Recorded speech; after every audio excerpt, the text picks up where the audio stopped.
Cette partie dure 25 minutes. Répondez directement sur la feuille de réponse. N'écrivez rien sur ce livret.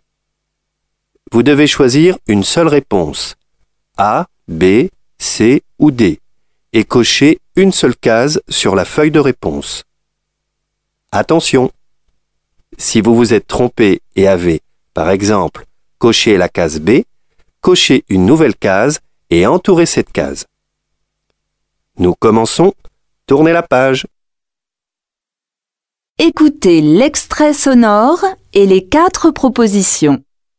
Choisissez la bonne réponse. Question 1. Bonjour, installez-vous. Qu'est-ce que vous voulez boire? A, J'aime beaucoup ce restaurant. B, Je voudrais une menthe à l'eau. C, Merci. Apportez-nous l'addition. D, Un steak frites, s'il vous plaît.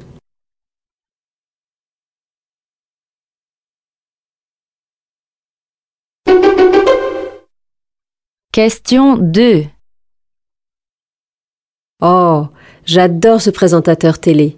Tu sais, il est sur TV5 Monde. Il passe tous les mardis soirs. A, Ah oui, c'est l'heure du journal. B, Ah oui, ils ont annulé le film.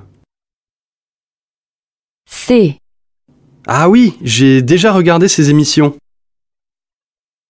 D, Ah oui, j'ai préféré ce programme-là.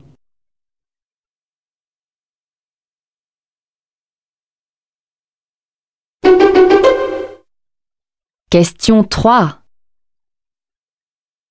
On va au cinéma ce soir? On peut dîner au restaurant avant. Oh, ce soir, je voulais regarder une émission à la télévision. A, Mais tu as réservé sans moi? B, Mais tu n'aimes pas manger là-bas? C, Mais tu peux la voir un autre jour?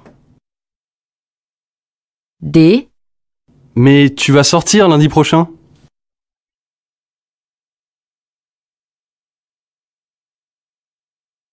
écoutez le document sonore et la question. Choisissez la bonne réponse. Bonjour, madame.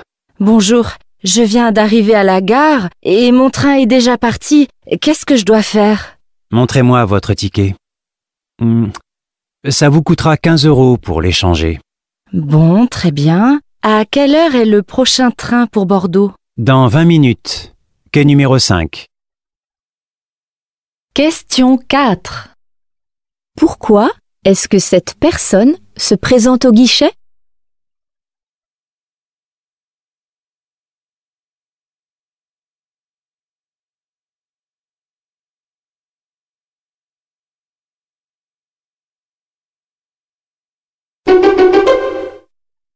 Bonjour madame. Bonjour. Je me présente, Christophe Pichon. Je suis formateur dans les métiers de la vente. Je suis en recherche d'emploi. Je voudrais vous proposer mes services. C'est que, pour le moment, notre équipe est complète. De toute façon, la directrice n'est pas là. Je peux peut-être patienter? Écoutez, laissez-moi plutôt votre CV, je le transmettrai à la directrice, elle vous appellera en cas de besoin. Question 5. Que doit faire Christophe Pichon?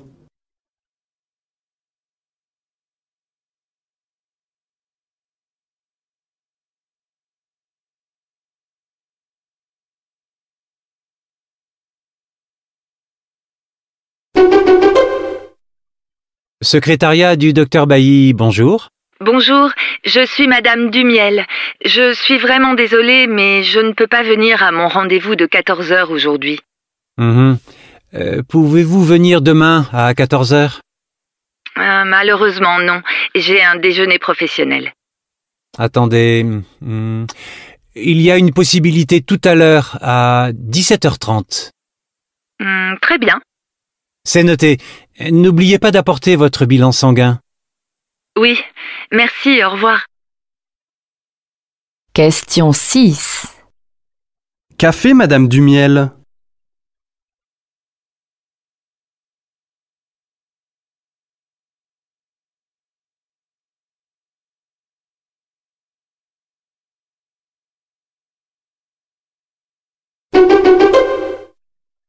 Alors, tu as visité le château de Domantil? Oui, tu sais qu'en le visitant, un ancien président a dit « Pourquoi m'a-t-on emmené 7 fois à Versailles et jamais ici ?» Et c'est vrai que ce château est souvent oublié. Il se trouve où? Au milieu d'une forêt, à 50 km de Paris. Il a été reconstruit et est comme neuf. Il n'y a pas beaucoup de touristes et on peut le visiter dans le calme. Question 7. Qu'apprend-on à propos du château de Domantil?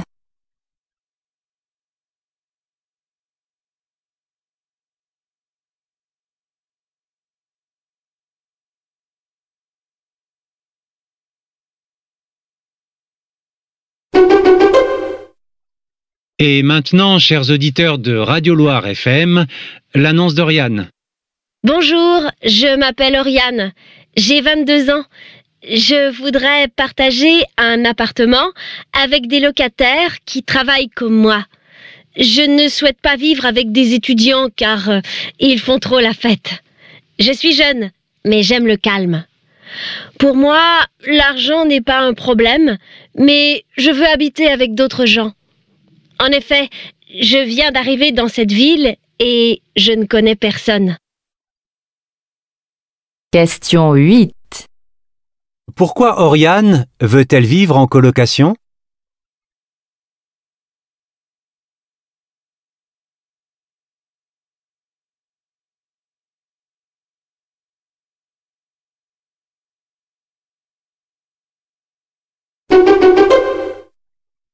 Bonjour, monsieur Rollin. Qu'est-ce qui vous arrive?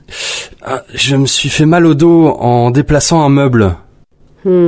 Prenez ces cachets matin et soir pendant 5 jours. Et surtout, ne faites plus d'efforts et ne portez rien de lourd.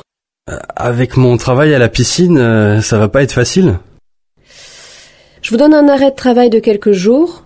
Avec les médicaments et du repos, vous irez beaucoup mieux dans une semaine. Question 9. Que doit faire monsieur Rollin pour soigner son dos?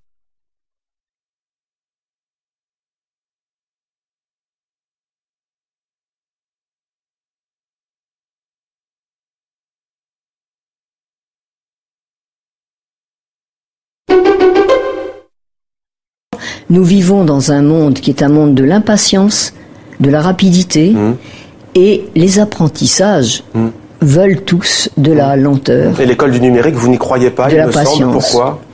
Si, bien sûr. Oui, je crois que l'école peut tout à fait s'ouvrir au numérique. Je crois que la lecture numérique est quelque chose de tout à fait particulier qui est surtout, dirigé vers l'utilité. On prélève un renseignement dans la lecture numérique, mais on ne s'approprie pas le texte, on ne se le met ni en bouche, ni en mémoire. Et c'est cela qui fait, je crois, le prix, la saveur des apprentissages. Question 10. Quel est le risque de l'école du numérique, selon cette spécialiste?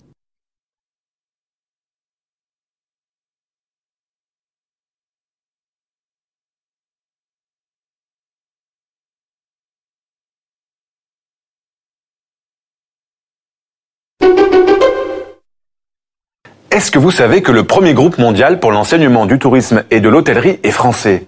Et oui, depuis 30 ans, l'école Vatel forme des milliers d'étudiants à ces métiers dans ses 26 écoles à travers le monde. La toute dernière école vient d'ouvrir au Mexique. Dans ce pays, l'objectif de Vatel est clair, former en 4 ans des jeunes Mexicains à devenir des cadres capables de travailler dans les plus grands hôtels et restaurants de la planète. Les étudiants font aussi une partie de leur cursus à Nîmes, en France, l'école pilote de Vatel. L'apprentissage de la langue française est donc au cœur de leur formation. C'est pourquoi l'école s'est installée dans les locaux de l'Alliance française de Mexico, qui dispose des meilleurs professeurs pour enseigner le français du tourisme. Question 11. Que permet l'école Vatel aux étudiants mexicains?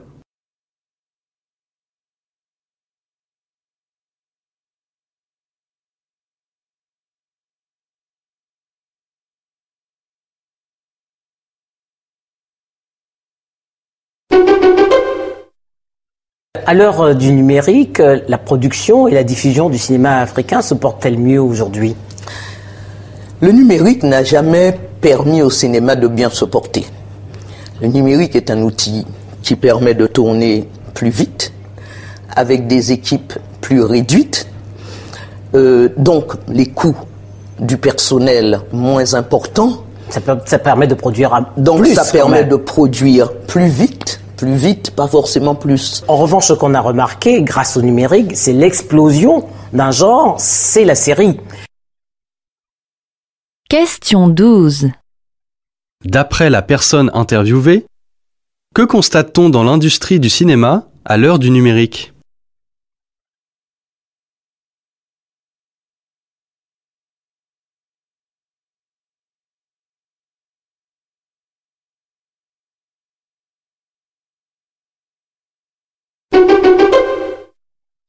Oui, mais vous attendez quoi de l'Europe? Vous attendez quoi des pays pollueurs, des pays qui polluent aujourd'hui, qui font courir des risques à vos plages, qui font courir des risques à l'Afrique? Je pense que nous voulons dépasser cette politique qui consiste à pointer du doigt. C'est vous avez tout à faire. Il faut que nous soyons tous, nous allons dans le même sens, résolus à faire quelque chose. Ce qui est important pour les Africains aujourd'hui, c'est qu'ils comprennent que les dérèglements climatiques feront des Africains les premières victimes. Déjà, nous souffrons avec la sécheresse, nous souffrons d'un certain nombre de problèmes qui ne vont que s'accentuer si ces changements climatiques ne sont pas maîtrisés. Question 13. D'après l'intervenant, quelle attitude adopter face au changement climatique?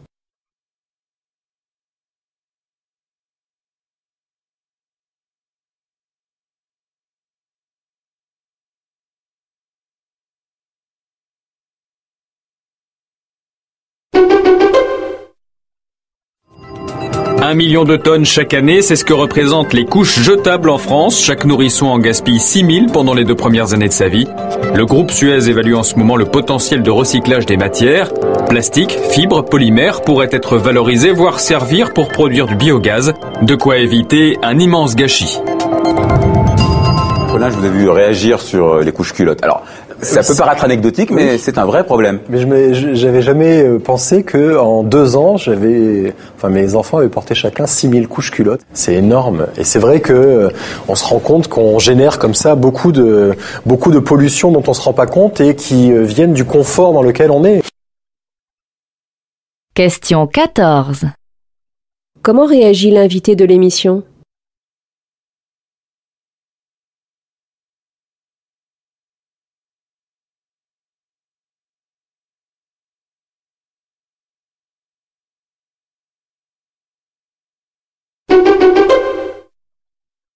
Mais en fait, oui, ce que je voulais dire, c'est qu'en fait, par rapport à la mise en scène, le problème vraiment aussi du film, c'est qu'outre la grande sophistication d'intrigue qui finit par effectivement se retourner contre le film, c'est je trouve la surmise en scène, c'est-à-dire qu'il y a vraiment toujours en permanence dans chacune des séquences une démonstration de force visuelle qui fait que du coup tout ce système qui pourrait être intéressant de tentative d'analyse de ce que c'est qu'un engrenage dans des systèmes secrets, des systèmes de parano, tout ça, fait que voilà, moi je ne vois qu'en permanence un cinéaste qui me dit regardez comme je vous embrouille bien.